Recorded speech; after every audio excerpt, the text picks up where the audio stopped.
नमस्कार, स्वातीच्या स्वयंपाकमध्ये तुम्हा सर्वांचं खूप खूप स्वागत आहे।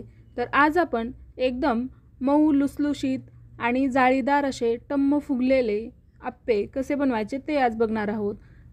त्यासोबतच चटकदार अशी खोबऱ्याची चटणी कशी बनवायची तेही मी दाखवणार आहे। तर इथे एकदम मऊ लुसलुशीत स्पॉन्जी असे आप्पे बनलेले आहेत। तर इथे तुम्ही बघू शकता किती मस्त टेम्पटिंग दिसतायत आप्पे आणि एकदम सॉफ्ट असे बनलेले आहेत। सोड्याचा अजिबात वापर न करता आतून एकदम जाळीदार फ्लफी आणि एकदम नाश्ता सेंटरसारखे आप्पे कसे बनवायचे ते आज बघणार आहोत। ही रेसिपी बनवायला खूप सोपी आहे आणि चवीला खूप मस्त लागते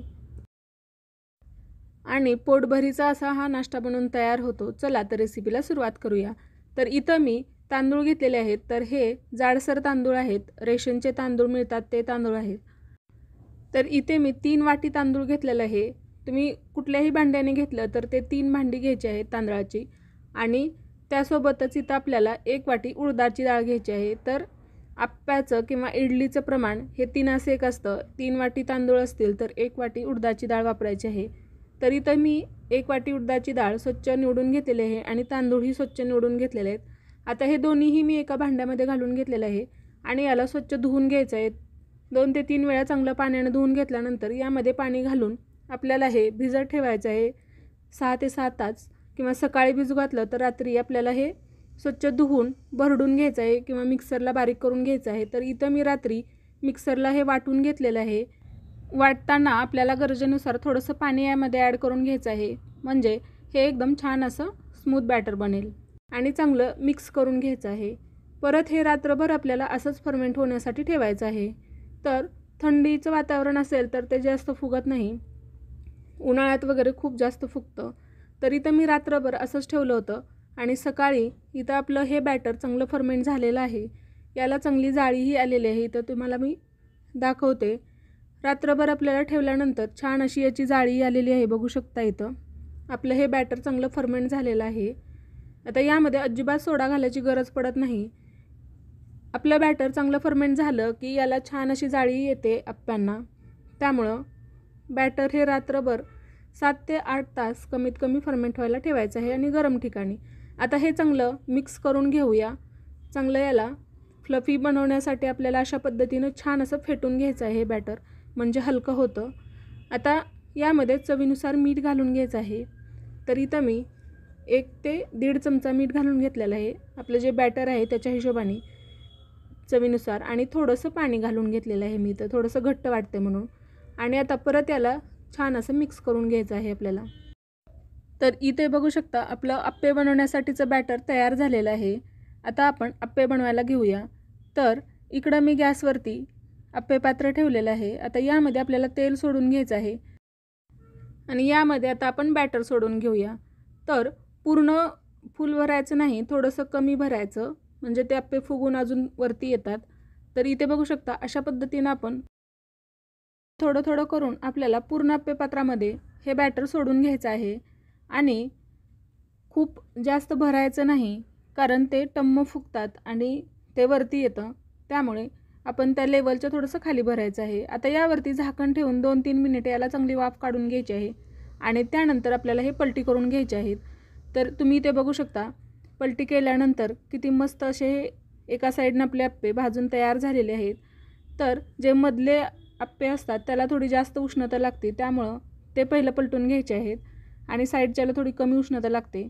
तर इथं अशाच पद्धतीनं आपण हे सर्व आप्पे पलटून घेतलेले आहेत आणि आता थोडंसं अजून तेल मी सोडून घेतलेलं आहे, म्हणजे खालच्याही बाजूनी छान असे भाजून निघतील।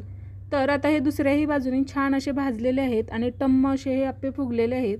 तर आता आपण आप्पे हे काढून घेऊया आणि अजून परत आपण दुसऱ्या आप्पे यामध्ये सोडून घ्यायचे आहे। तर इथे बघू शकता किती मस्त असे हे टम्म फुगलेले आप्पे बनलेले आहेत। आता यासोबत चटकदार अशी दह्या खोबऱ्याची चटणी बनवायची आहे। तर इथं मिक्सरच्या भांड्यामध्ये अर्धी वाटी खोबरं घेतलेले आहेत बारीक चिरलेले, 2 हिरव्या मिरच्या घेतलेल्या आहेत, 2 चमचे डाळे घेतलेले आहेत फुटाणे, चवीनुसार मीठ घालून घेतलेलं आहे। त्यासोबतच इथं मी 1.5 चमचा साखर घेतलेली आहे। आता यामध्ये अजून आपल्याला बारीक चिरलेली कोथिंबीर घालून घ्यायची आहे आणि दही घालून घ्यायचं आहे। तर इथं मी थोडीशी कोथिंबीर वाटताना घालते आणि त्यानंतर वरून थोडीशी घालते। त्यासोबतच 1 वाटी दही यामध्ये घालून घेतलेलं आहे आता आपल्याला हे चांगलं बारीक करून घ्यायचं आहे. नारळ, डाळे हे छान पेस्ट बनली पाहिजे याची. तर इथं छान असं बारीक झालेलं आहे. बघू शकता आपलं हे वाटण तयार झालेलं आहे. चटणी, दह्याची खोबऱ्याची चटणी तयार झालेली आहे. आता ही एका भांड्यामध्ये काढून घ्यायची आहे आपल्याला आणि गरजेनुसार यामध्ये थोडंसं पाणी घालून घ्यायचं आहे. तर मी इथं मिक्सरच्या भांड्यामध्ये थोडंसं पाणी घातलेलं ते यामध्ये ओतून घेतलेलं आहे. आता हे चांगलं मिक्स करून घेऊया. चटणी आपल्याला किती दाटसर किंवा पातळ हवी आहे त्या हिशोबाने यामध्ये पाणी ॲड करून घ्यायचं आहे. आता हे चांगलं मिक्स करून झालेलं आहे. आता आपण फोडणी देऊन घेऊया. त्याच्यासाठी मी फोडणी पात्रामध्ये तेल गरम करून घेतलेलं आहे. आता यामध्ये पाव चमचा मोहरी घातलेली आहे, पाव चमचा जिरं घातलेलं आहे. ते दोन्ही छान तडतडलं की यामध्ये 1 चमचा उडदाची डाळ घातलेली आहे. आता याला चांगलं मिक्स करून घेऊया. तीही छान अशी तांबूस झाली की यामध्ये कढीपत्त्याची 10-12 पानं घातलेली आहेत. आता ही कढीपत्ताही छान असा आपला फोडणीमध्ये फ्राय झाला की आपण ही फोडणी जी दह्याची चटणी आहे त्याच्यावरती घालून घेऊया.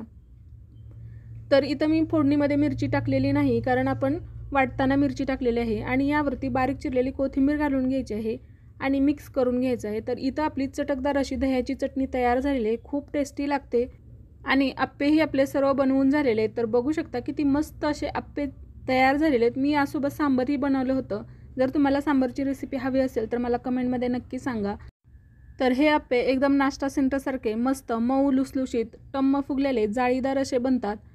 तर ही रेसिपी तुम्ही नक्की ट्राय करून बघा. बघू शकता किती मस्त टमटमीत असे हे आप्पे बनलेले आहेत आणि एकदम मऊ लुसलुशीत असे झालेले आहेत. चवीला तर खूप मस्त लागतात.